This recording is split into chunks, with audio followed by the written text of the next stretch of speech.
శ్రీరామనవమి విశిష్టత. రామ అంటే కేవలం 2 అక్షరాలు కాదు, అదో మహాశక్తి మంత్రం. ధర్మానికి ప్రతిరూపమైన శ్రీరాముని కీర్తిస్తూ భక్తజనం పండుగ జరుపుకుంటున్న శుభతరుణం ఇది.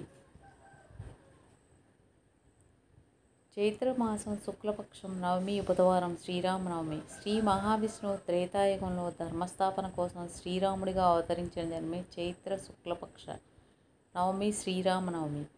ఈ రోజున ప్రధానంగా 3 ఘట్టాలు నిర్వహిస్తారు: శ్రీరామ జననము, సీతారాముల కళ్యాణము, శ్రీరామ పట్టాభిషేకం.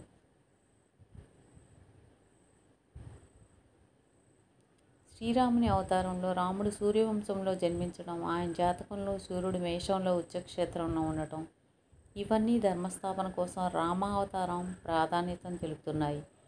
మనిషి జీవితంలో ఎలా నడుచుకోవాలి, ఎలా ప్రవర్తించాలి, ఎలా ఉండాలనే అంశాలు రామాయణం ద్వారా తెలుసుకుంటారు. శ్రీరామచంద్రమూర్తి పితృవాక్య పరిపాలన, ఉత్తమరాజు లక్షణం, ఉత్తమ సోదరుడి కర్తవ్యం, ఇలా అనేక విషయాలన్నీ రామావతారంలో చూసి నేర్చుకోవాల్సిన గొప్ప సుగుణాలు. ఇంతటి ప్రాధాన్యత కలిగిన శ్రీరాముని సనాతన ధర్మంలో పూజించడం వల్ల విజయాలు కలుగుతాయని పురాణాలు పేర్కొంటున్నాయి. మాసములలో మొదటి మాసం చైత్రమాసం. సనాతన ధర్మంలో సంవత్సరంలో తొలి పండుగ, తొలి పూజ చైత్ర శుక్ల నవమి రోజు చేసే శ్రీరామ పూజా వ్రతం. శ్రీరామ నవమి రోజున ప్రతి ఒక్కరూ సూర్యోదయానికి ముందే నిద్రలేచి తలస్నానం ఆచరించాలి. ఇంటిని తోరణాలతో అలంకరించాలి. కొత్త వస్త్రాలు ధరించాలి. ఇంట్లో కుదరని పక్షంలో దేవాలయాల్లో శ్రీరాముడు, సీతాదేవి, హనుమంతుడు, లక్ష్మణుని విగ్రహాలను ప్రతిష్ఠ చేయాలి. ధ్యాన ఆవాహనాది షోడశోపచారాలతో శ్రీరామచంద్రుణ్ణి పూజించాలి. ఈ పూజలో శ్రీ సీతారాముణ్ణి అష్టోత్తర శతనామావళితో అర్చించాలి.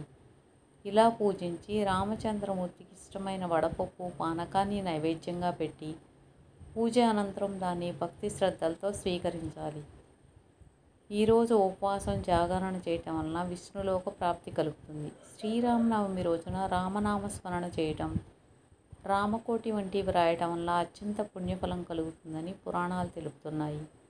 శ్రీరామనవమి రోజున ఏ వ్రతం చేసినా ఫలించదు, కేవలం శ్రీరామ వ్రతం మాత్రమే ఫలిస్తుందని, ఈ వ్రతానికి మించినది లేదని పెద్దల వాక్కు. ఈరోజు రామనామ స్మరణ చేయటం, రామనామ ధ్యానం చేయటం వల్ల పాపాలు తొలగి జయాలు సిద్ధిస్తాయి. రామాయణంలో రామచంద్రమూర్తికి వశిష్ఠ మహర్షి పేరు పెట్టారు.